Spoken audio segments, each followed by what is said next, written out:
পরীর কথা মতো সেই ফুলটা কাঁঠাল গাছের গোড়ায় রেখে দেয়। আর সাথে সাথে আশ্চর্যজনকভাবে কাঁঠাল গাছে নতুন নতুন ঈদের জামা চলে আসে। দেখ জিয়া, এই জিয়া, তুই জানিস আমার মা না এবছর ঈদে আমাকে অনেক সুন্দর সুন্দর নতুন জামা কিনে দিয়েছে। সবগুলো জামা দেখতে অনেক সুন্দর। হ্যাঁ রে জিয়া, তোর মাকে তোকে কি জামা কিনে দিয়েছে? ওকে আবার ওর মা কি জামা কিনে দিবে রে? ও তো গত বছর ঈদেও একটা জামা কিনেনি, পুরাতন জামা দিয়েই ঈদ করেছে, জানিস টুকি? আরে কি বলছিস তুই? পুরনো জামা দিয়ে কি কখনো ঈদ হয় নাকি? আমার মা সব সময় আমাকে ঈদে নতুন নতুন জামা কিনে দেয়, তাও আবার অনেকগুলো। আগের বছর তো আমার মায়ের কাছে কোনো টাকা ছিল না, তাই তো আমার মা আমাকে নতুন জামা কিনে দিতে পারেনি। তাই আমি পুরাতন জামা পরে ঈদ করেছি। কিন্তু এবছর আমি আমার মাকে বলবো আমাকে নতুন নতুন জামা কিনে দিতে। এরপর নতুন জামা পরে আমি তোদের সাথে ঘুরবো। নতুন জামা পরে আমি ঈদ করব তোদের সাথে। তাই না কি রে জিয়া? তুই তো আগের বছরও বলেছিলি যে তোর মা তোকে নতুন জামা কিনে দিবে, আর সেই জামা পরে তুই আমাদের সাথে ঈদ করবি। কই, তোর মা তো তোকে নতুন জামা কিনে দিল না, তুই তো সেই পুরাতন জামা পরেই ঈদ করলি। শোন জিয়া, যদি তুই এইবার নতুন জামা কিনে না আনিস তাহলে তোকে আমাদের সাথে ঘুরতে নিব না। বন্ধুদের এসব কথা শুনে জিয়া মনটা খারাপ করে সেইখান থেকে চলে আসে। মা, ও মা, তুমি আমাকে এই বাড়িতে নতুন জামা কিনে দিবে, তা না হলে আমি কিন্তু অনেক মন খারাপ করব। মা জিয়া, কিছুদিন ধরে আমার শরীরটা ভীষণ খারাপ, আমি যে কোনো কাজই করতে পারি না রে মা। বাঘিনী মামি যে কি বলবে তা তো আল্লাহই ভালো জানে রে মা। যাই হোক, যতদিন কাজ করেছি ততদিনের টাকাই চাইবো। বাঘিনী মামি যদি এই টাকাটা দেয় তাহলে তোকে একটা নতুন জামা কিনে দিব রে মা। তুমি আমাকে কবে ঈদের জামা কিনে দিবে মা? ঈদের তো আর মাত্র 2 দিন বাকি আছে। মা, তুমি যদি আমাকে এইবার নতুন জামা না কিনে দাও তাহলে আমি কিন্তু অনেক রাগ করব।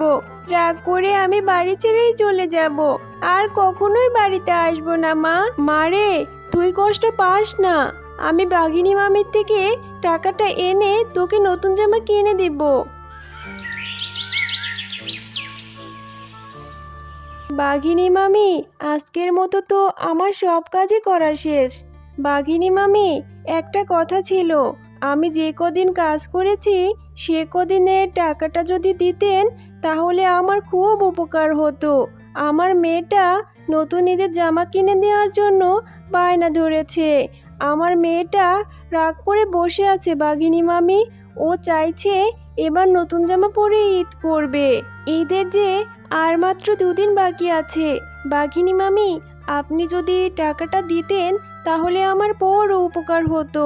আমার মেয়েটাকে একটা জামা কিনে দিতাম। ঝুমা, তুই তো রোজ রোজ কাজে ফাঁকি দিস, কিন্তু অগ্রিম টাকা চাইতে হলে সবার আগে চলে আসিস। আজ কয়দিন পরে কাজে আসলি, আর কাজে আসতে না আসতেই টাকা চাইছিস? এটা তো রোজার মাস, ঈদের জন্য এমনিতেই অনেক টাকা খরচ হয়ে গেছে, অনেক জিনিসপত্র কেনা হয়ে গেছে, আর এখন তো হাতে আমার কোনো টাকা পয়সা নেই, আর ঈদের জন্য আরো অনেক কিছু কেনা বাকি রয়ে গেছে। তুই আমার আশা ছেড়ে দে রে ঝুমা শিয়ালিনী, আমি তোকে কোনো টাকা পয়সা দিতে পারবো না।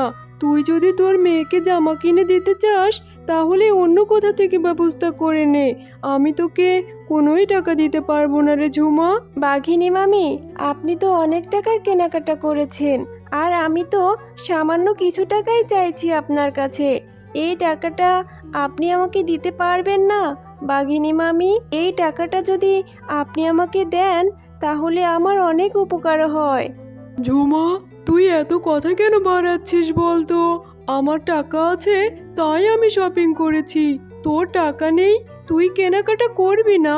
এত শখ কেন তোর? গরিবের আবার এত শখ কিসের? হ্যাঁ, এখান থেকে চলে যা বলছি। আমার টাকাটা আমাকে দিন না বাঘিনী মামি। বললাম তো ঝুমা, আমার কাছে এখন কোনো টাকা নেই, সব টাকা শপিং করে শেষ হয়ে গিয়েছে। বাঘিনী মামি, আমি তো এমনি এমনি আপনার কাছে টাকাটা চাইছি না, আমি তো আমার কাজের টাকাটাই চেয়েছি। আমি তোকে এখন কোনোই টাকা দিতে পারবো না, এই মাসটা শেষ হলেই আমি তোকে টাকা দিব।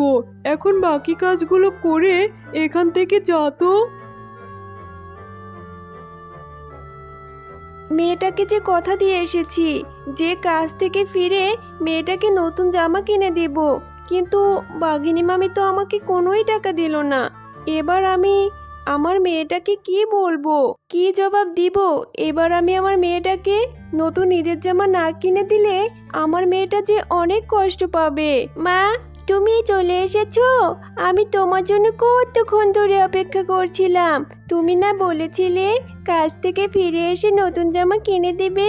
চলো মা, চলো এক্ষুনি আমরা নতুন জামা কিনতে যাই। মারে, আমি যে বাঘিনী মামির কাছ থেকে একটা টাকাও পাইনি, আমি তোকে নতুন জামা কি করে কিনে দিব রে মা? তুই মন খারাপ করিস না মা, দেখি আমি অন্য কিছু একটার ব্যবস্থা করতে পারি কিনা। না মা, আমি তোমার কোনো কথাই শুনবো না। তুমি আগেরবারও আমাকে এই একই কথা বলেছিলে, কিন্তু তুমি আমাকে কোনো জামা কিনে দাওনি। এবারও তুমি কি আমার সাথে তাই করবে? আমি তোমার কোনো কথা শুনতে চাই না। তুমি আমাকে একটুও ভালোবাসো না। তোমার কাছে আমি কোনো কিছুই চাইলে তুমি আমাকে দিতে যাও না। আমার বন্ধুরা সবাই নতুন জামা কিনেছে, সবাই নতুন জামা পরে ঈদ করবে, শুধু আমিই কিনতে পারিনি। তারা অনেক আনন্দ করে ঈদ করবে, আর আমি ঈদ করতে পারবো না। আমি আর এই বাড়িতেই থাকবো না, আমি এক্ষুনি চলে যাচ্ছি এখান থেকে। এসব কথা বলে জিয়া মনটা খারাপ করে সেখান থেকে চলে যায়। আর মনটা খারাপ করে সে অনেক কষ্টে কাঁদতে থাকে। জিয়াকে কাঁদতে দেখে হঠাৎ করে সেখানে একটি পরী চলে আসে। কি হয়েছে ছোট্ট সোনামণি, তুমি এখানে বসে কান্না করছো কেন? কত ছোট তুমি, তাহলে তোমার কিসের এত কষ্ট?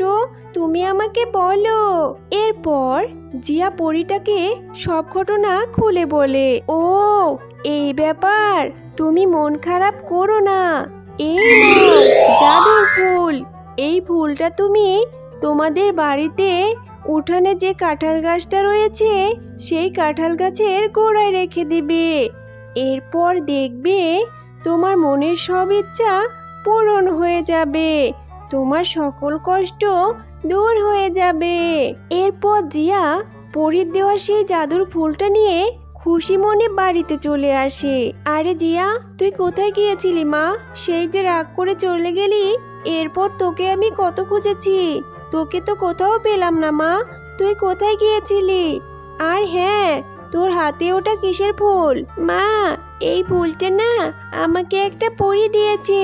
পরীটা বলেছে যদি আমরা আমাদের কাঁঠাল গাছের গোড়ায় এই ফুলটা রেখে দেই তাহলে নাকি আমার মনের আশা পূরণ হয়ে যাবে মা। আরে জিয়া, তোর কি মাথা খারাপ হয়েছে নাকি? এইসব কি বলছিস? কোথা থেকে পরী আসলো? আর এটা কিসের ফুল? মা, তুমি বিশ্বাস করছো না তো দাঁড়াও, এক্ষুনি আমি কাঁঠাল গাছের গোড়ায় এই ফুলটা রেখে দিচ্ছি, তারপর দেখবে ম্যাজিক হবে। এরপর তো তুমি আমার কথা বিশ্বাস করবে। জিয়া পরীর কথা মতো সেই ফুলটা কাঁঠাল গাছের গোড়ায় রেখে দেয়, আর সাথে সাথে আশ্চর্যজনকভাবে কাঁঠাল গাছে নতুন নতুন ঈদের জামা চলে আসে। দেখলি তো মা, পরী আমাকে ঠিকই বলেছিল, আর আমিও তোমাকে কোনো মিথ্যে কথা বলিনি। দেখো মা, দেখো আমাদের কাঁঠাল গাছে কত সুন্দর সুন্দর ঈদের জামা চলে এসেছে। আরে তাই তো দেখছি, এটা তো অনেক আশ্চর্যের ব্যাপার, কিভাবে কাঁঠাল গাছে এত সুন্দর সুন্দর জামা চলে আসলো। মা, ভালোই তো হয়েছে, এবার আমি অনেক অনেক নতুন জামা পরে ঈদ করতে পারবো। আর আমাদের বনে যারা অসহায় আছে, যারা ঈদের জামা কিনতে পারে না, তাদেরকে আমরা এই জামাগুলো বিলিয়ে দেব, তারাও যেন নতুন জামা পরে ঈদ করতে পারে। এরপর জিয়া সেই কাঁঠাল গাছ থেকে কিছু জামা পেড়ে বনে যারা অসহায় ও গরিব বাচ্চা রয়েছিল তাদের মাঝে বিলিয়ে দেয়। এভাবেই সবার ঈদ আনন্দে ভরে ওঠে। তো বন্ধুরা, তোমাদের যদি গল্পটি ভালো লেগে থাকে তাহলে এক্ষুনি আমাদের চ্যানেলটি সাবস্ক্রাইব করো।